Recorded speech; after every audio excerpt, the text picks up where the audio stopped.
Sa ngalan ng anting-anting ni Dato Sumangil. Umalis kayo! Napaalis mo yung maligno.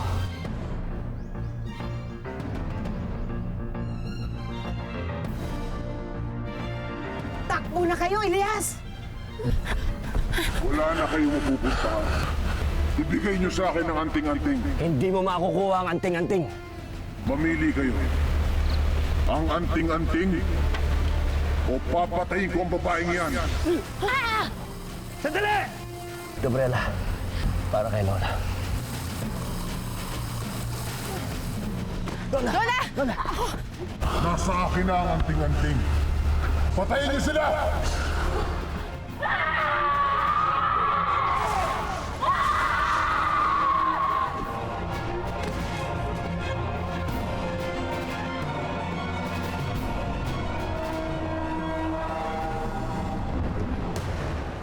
Manong! Kailangan natin dali sa ospital yung kapatid ko. Malayo ospital dito, oras ang bibilangin. Apo, gising na, gising na! Gising! Apo, gising ka! Clara? Gising ka, ano bang nangyari sa iyo? Kuya, naligtas kayo. Ikaw ang nagligtas sa amin. Yung kwintas. Nasaan yung kwintas? Wala na yung kwintas. Pero hindi importante yun. Okay ka na? Sino ba kasi yung babaeng yun eh?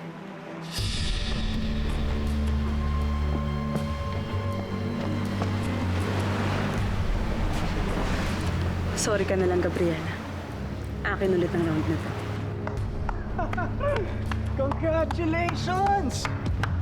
Kita mo nga naman pag sinaswerte nga naman ako. Liz? Anting-anting? Bigay mo na. Ay. Ngayon, miss, quits na tayo. Ingat ka ha. Bye-bye.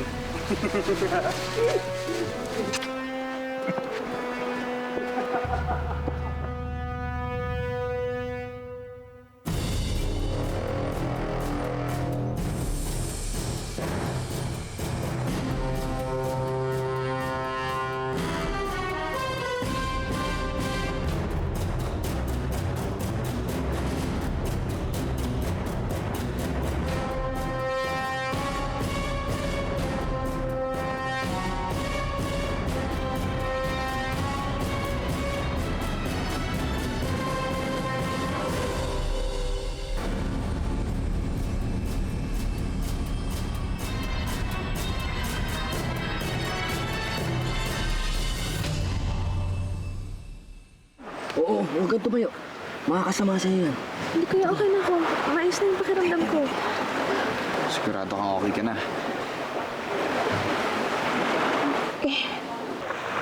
Kaya, anong nangyari? Bakit mo nagawa yon? Wala, hindi ko alam eh. Hindi ko talaga alam. Basta inisip ko lang na sana mawala sila tapos bigla na lang silang tumilapon.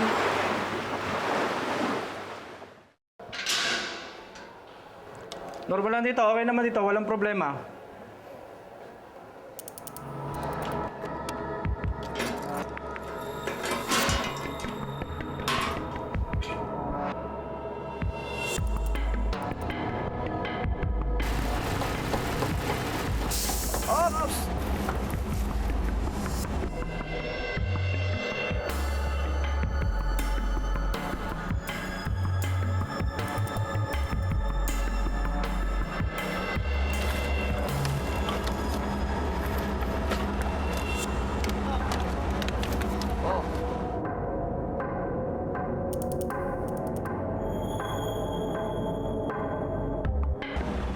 Abante!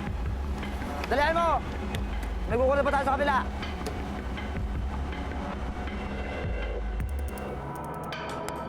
Takasan tayo ni Socrates! Si Socrates nakatakas! Nakatakas Socrates! Si Socrates nakatakas! Nakatakas Socrates! Ano yan? Si Socrates daw po nakatakas. Si Balbas nakatakas? Nakakapagpagalaw talaga ng mga bagay si Clara. Ibig mong sabihin alam mo yung tungkol dito? Nakita kong ginawa niya ng isang araw. Hindi ko na talaga alam kung ano nangyayari. Bigla na lang. Nagulat na ako nung namatay eh. Hindi kaya may kinalaman ito sa sakit mo? Anong sakit? Wala. Minsan kasi namamatay ko pero palagay ko naman walang kinalaman sa sakit ko. Pagbalik natin sa Maynila, papacheck up kita. Lola, okay ka lang ba? Sus, paano hindi siya magiging okay? Nakita mo naman yung mga moves ni Lola kanina. Kala ko, wala ka na sa amin, Lola. Tuwarin mo ako sa mga nasasabi kong masasakit, Lola. Mahal na mahal kita. Mas mahal ka namin, Lola.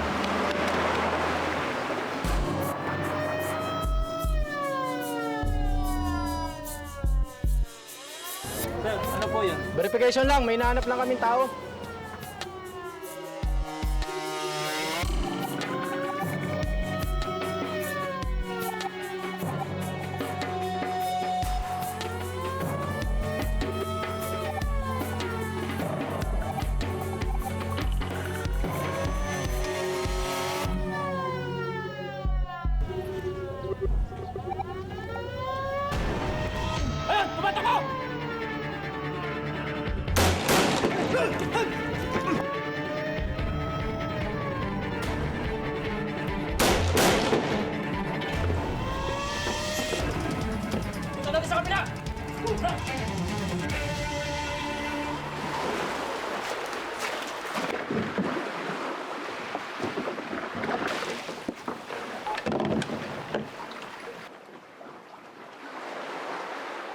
Kumusta naman ang naging resulta ng mission mo? Hindi ko nakuha ang anting-anting. Ang ibig mo sabihin na kina Gabriela? Wala. Kung ganun, nasaan ang anting-anting? Nakahit. Kay Hector. Sa wakas, napunta rin sa akin ang anting-anting. Sa wakas talaga, boss.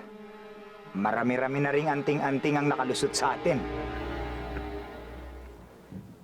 Nangiinsulto ka ba?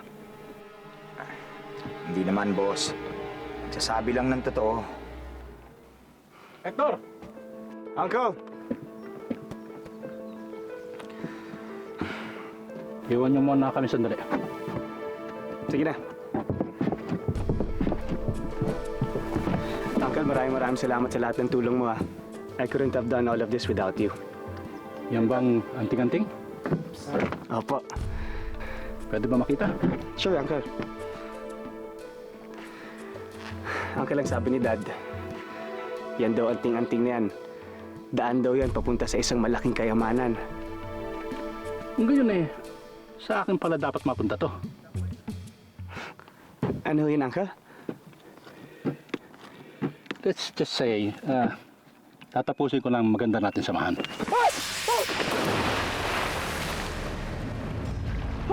Uncle! Uncle, ano to?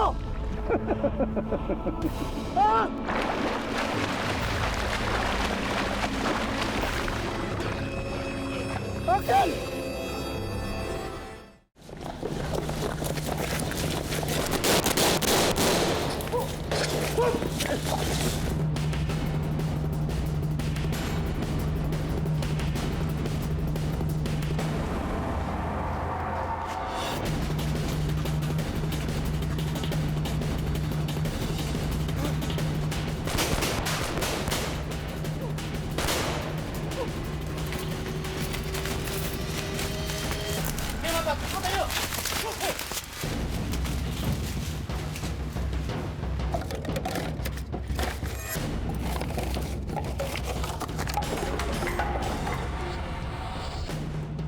Hoy!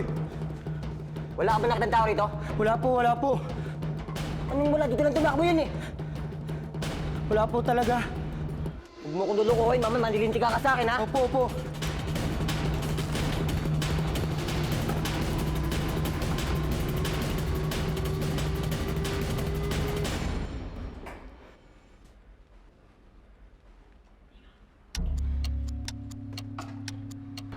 Salamat, kaibigan. Oo lang po.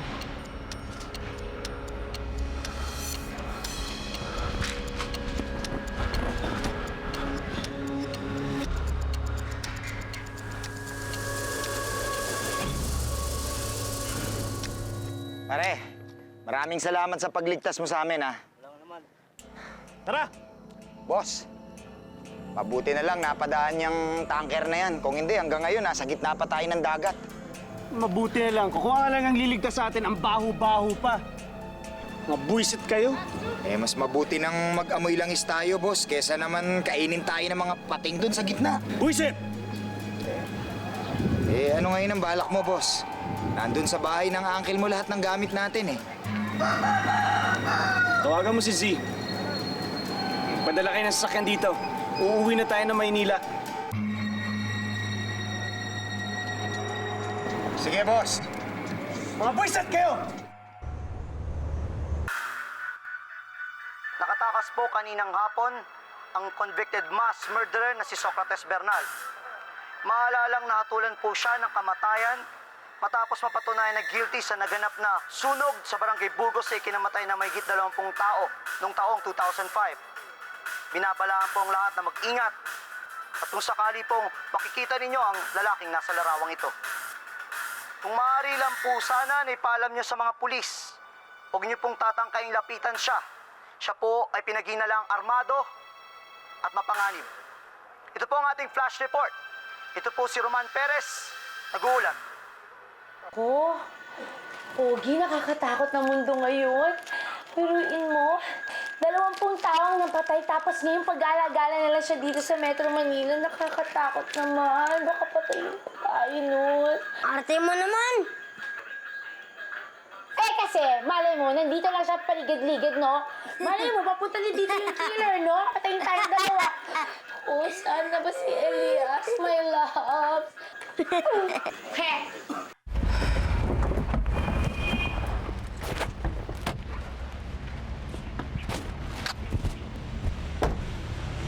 Ano na, Rodel? Meron ka bang magandang balita sa akin?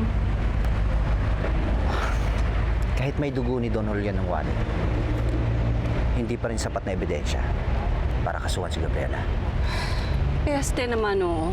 May motibo na, may dugo na ang wallet. Ano pa bang kailangan nila? Mas kailangan natin ng mas mabigat na ebidensya. Ano nga? Witness.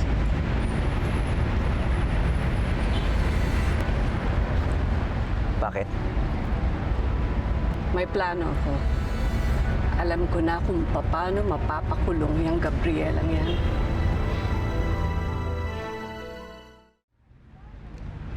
Sinasabi ko na nga ba eh. Merong hindi tamang nangyayari dito eh. Leo, anong ginagawa mo dito? Matagal ko na kayong minaman-mana na dalawa. Alam ko na ang tungkol sa relasyon ninyo. Tol, pag-usapan muna natin to.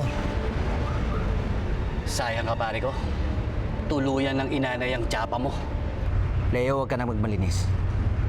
Parehas lang naman tayo ng kulay, ah. Hindi ako nagmamalinis, pare ko. Pinapasok lang kita. Kinagat mo naman. Sinisiguro ko sa inyo na makakarating kay Hepe to. May kalalagyan kayong dalawa. Ikaw ang may paglalagyan. Arceli!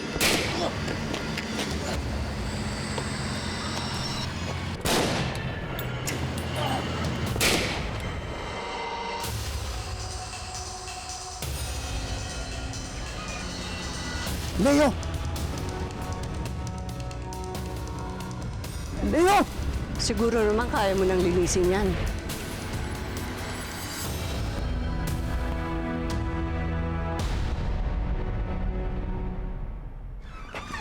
Okay na ako. Salamat. Lola, naguguluhan na ako sa mga nangyayari.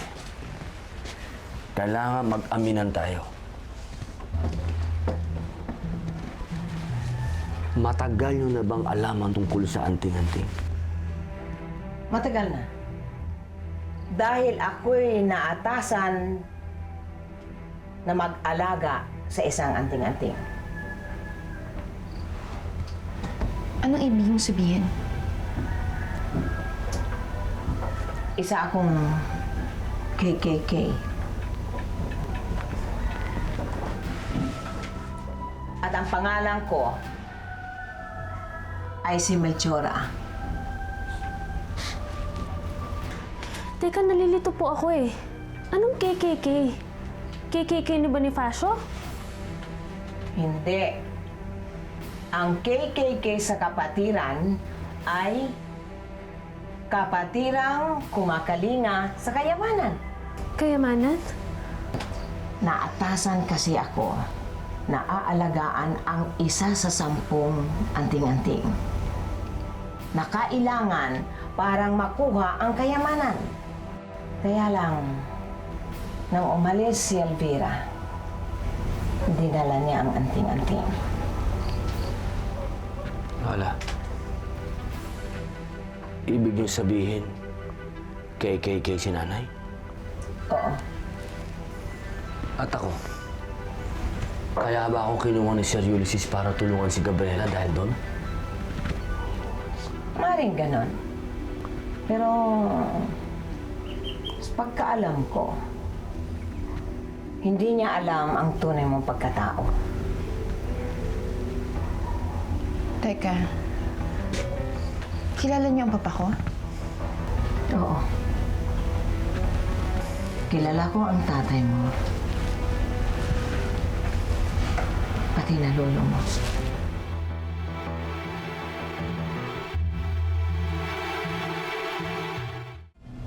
Kasamahan ko sa kapatiran si Ulysses at si Don Julian.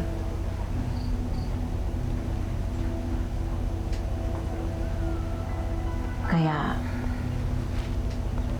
nalulungkot ako sa nangyari sa kanila. Pero alam ko, dahil sa nangyari, nag-umpisa na ang grupo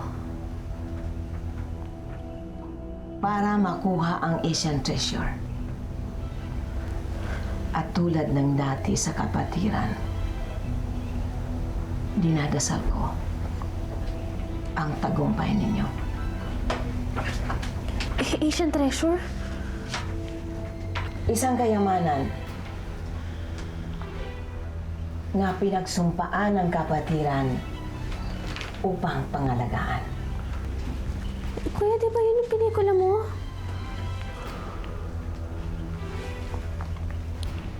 Clara, ano? Gusto kong... Na wala naman talagang pelikulang Asian Treasure. Na hindi ka talaga totoong artista. Clara, magpapaliwanag ako. Nagsinungaling kayo sa akin.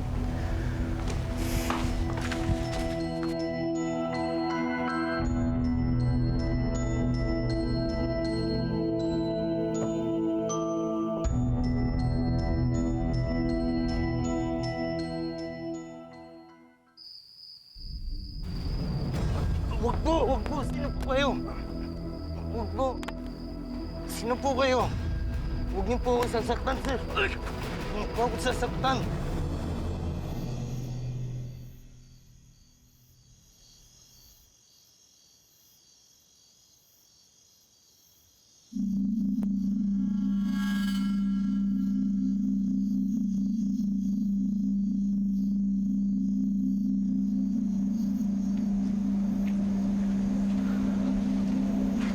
Clara.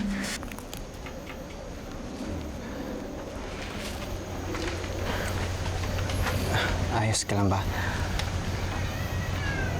Pinadala ka ba ng kuya ko dito para kausapin ako? Hindi. Nandito ako dahil nag-aalala ako sa'yo.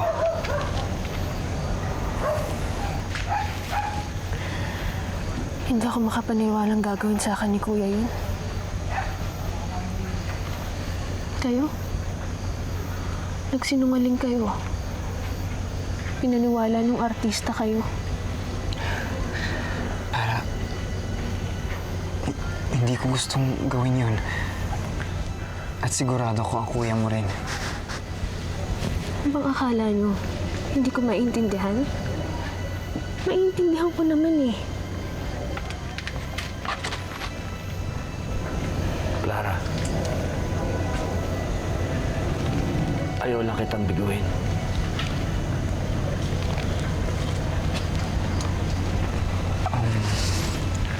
Mabuti pa siguro doon muna ako sa loob.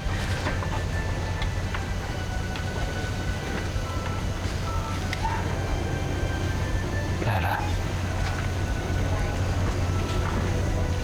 ayoko lang naman malaman mo na isa lang akong stuntman na walang trabaho. Ayoko rin malaman mo na wala akong ATM. Ayoko rin malaman mo na wala akong launching movie. Ayoko rin malaman mo na wala akong pantustos sa pag-aaral mo. Ayoko rin malaman mo na wala akong pera para panggamot sa sakit mo. Ayoko malaman mo na lahat ng pinangarap kong magandang buhay sa atin sa Maynila kailanman ay hindi matutupad. Ayoko mawalan ka ng pag-asa, Clara. Kuya, hindi naman importante sa akin lahat yun eh. Ang importante lang naman sa akin, yung sama-sama tayo. Sa hirap at sa ginhawa. Basta tulong-tulong tayo. Hindi mo ba ako hinahihiya? Yung iniidolo mo, talunan. Hindi totoo yan, Kuya. Naniniwala ako sa'yo. Naniniwala ako sa kakayahan mo. At doon gagaling ang pag-asa ko.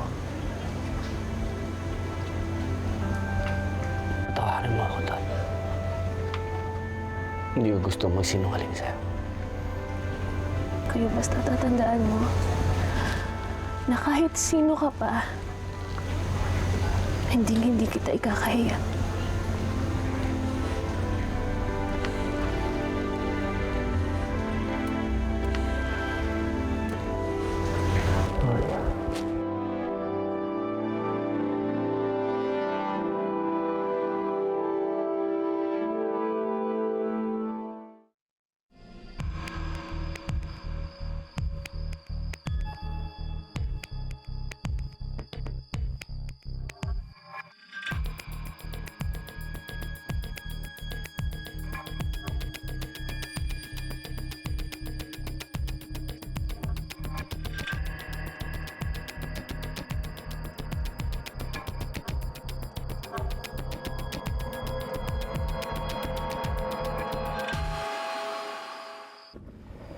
Mahal na pinuno, ang anting-anting.